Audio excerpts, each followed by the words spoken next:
dynamic. We've got WebbJP going up against Charizardtrainer, who's made a good bit of their own run.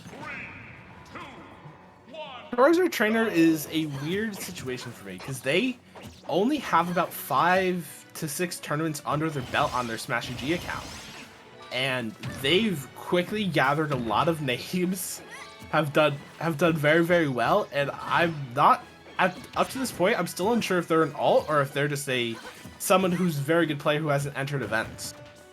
So while you may not have heard of them, definitely don't sleep on them. Yeah, and you look at tags like, I mean, this is probably biased, but you look at tags like Charizardtrainer, and that feels like so long. But so it feels like kind of a meme tag. Yeah, right. Like it's not something that you're like, oh, this is like a guy trying to that's been like grinding. This seems like it's someone like. This seems like it's a secret, right? Like the actual identity. But hey, like if this is them, they're certainly doing a good job at the start of this game. That up air was so cheeky, and the teabags as well. Like I guess like you got it, dude. Yeah, Charizardtrainer is an anomaly. I don't even know if this person's alt or they're just absolutely cracked. They came out of nowhere. Either way, they have had a set with WebbJP before that went to game 3.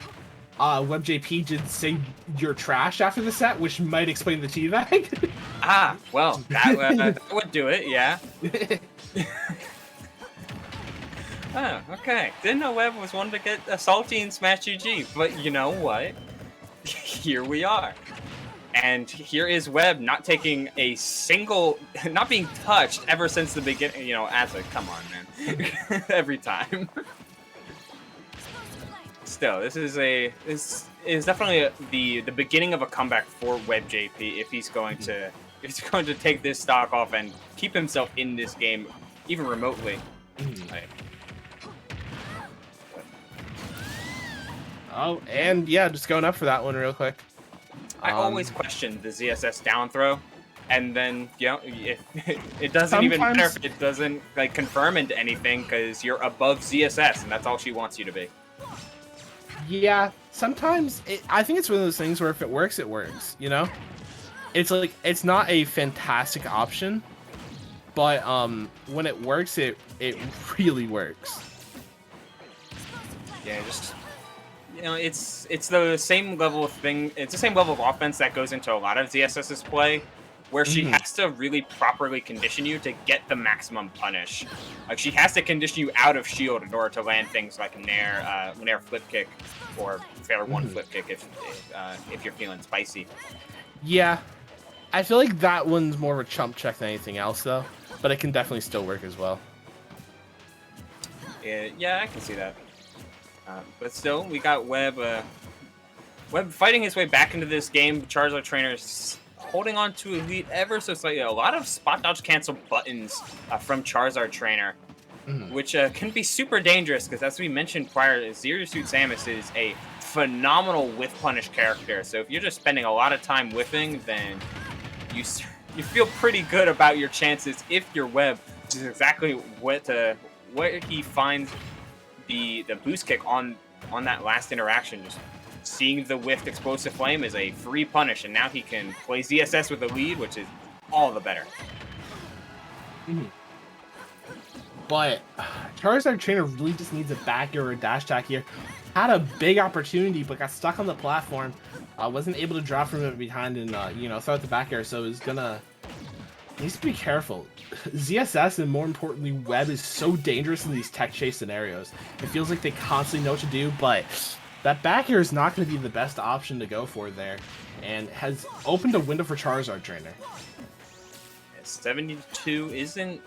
It's not crazy, right? Because ZSS can be prone to dying early, and one of those nairs will lead to a quick 40, so this is far from over if Webb manages to relinquish control, which, hey, a quick 37, this is far, far from over. You might start seeing the clock start to be played if Webb just gets tired of trying to scrap with Palutena. Palu doesn't have the most kill potential, but the thing is, what they do have is control. You have those bigger hits, but you're not always able to find them, but Palu really can just control your pace. So it needs to be careful here. Only about 40% separating, so it's almost just even game. Gonna find a nice F tilt and just trying to condition that ledge. Yeah, I wouldn't be surprised to see a little bit, a couple more grabs come out from Webb, especially since he's been using that side B so frequently, which, I mean, Charizardtrainer has felt very safe in blocking it and trying to punish out of shield with something like a Nair or a forward air. As this is getting very precarious if you're Webb, and you're feeling pretty good about your chances if you're Charizardtrainer, because things like that dash attack and back air are literally impossible to mess with. Oh yeah, definitely. And oh, needs to be careful. Oh, wasn't going for the down throw back air there. Just trying to condition with the explosive flame. Needs to be careful. If he gets a roll behind, this could be a back throw and a stock here coming out for Charizardtrainer. And they get the forward air, and yes, this is such a dangerous percent now. Oh, that jump was called out, but he just slightly missed basic. Is that gonna do it? No, not with quite flip jump. yet, but the next one absolutely will. Needs to play careful here. That was it. Looking for a spaghetti. And that up smash is gonna take it. Okay. Solid, honestly. A good start from Charizardtrainer. Kind of let their foot off the gas in the middle, but almost brought it back at the end. If they can keep up that pace throughout the entire game, then they should be taking it pretty handily. It's just that mid game was really where they fell apart. Yeah, they kind of put themselves in a pretty big hole once Webb felt like they had even a little bit of control over the game state.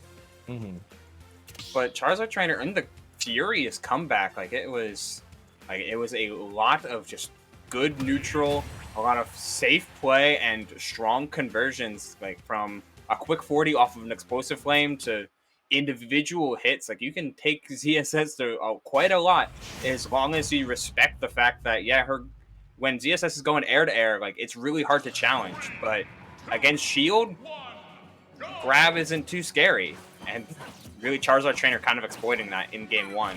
Have to see if Webb finds a way to condition Charizardtrainer out of it, whether it be with good ledge play or not getting scooped by Nair, and Charizardtrainer back in the driver's seat with this center stage all to their own.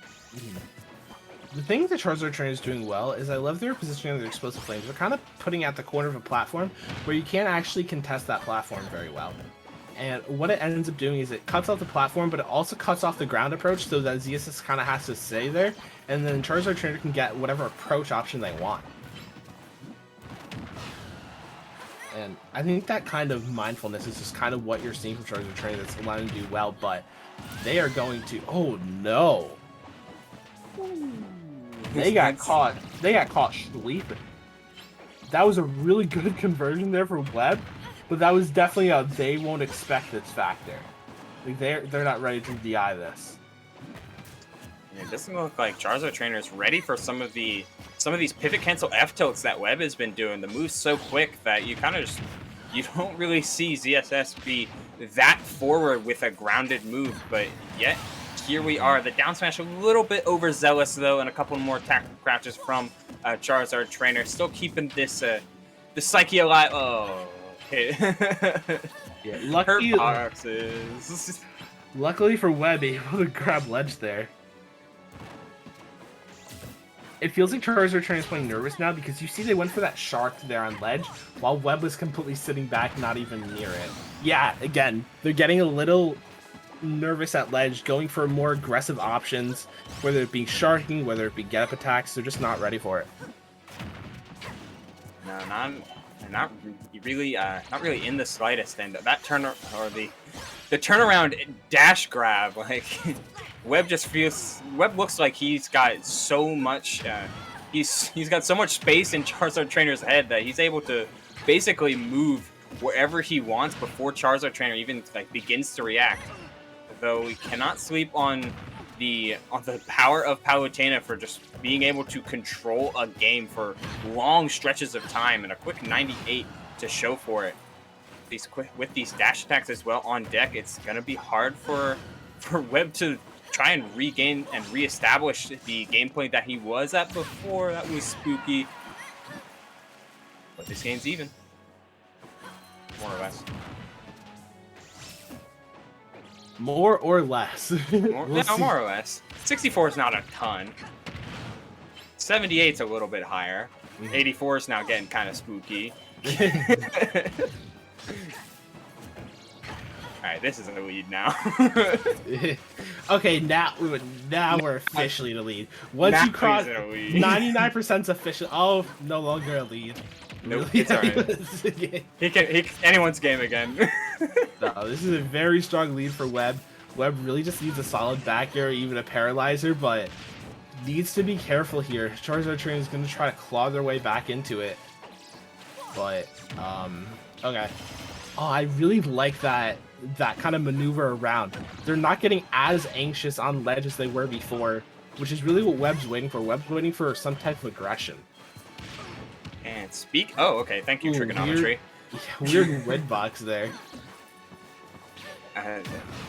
Man, when Webb gets anxious on ledge, Charizardtrainer really makes him feel for it, but calling out that jump with the empty land up smash is like absolutely huge because the floodgates were open. There was a lot of 2-frame down tilts, a lot of strong conversions out of those, and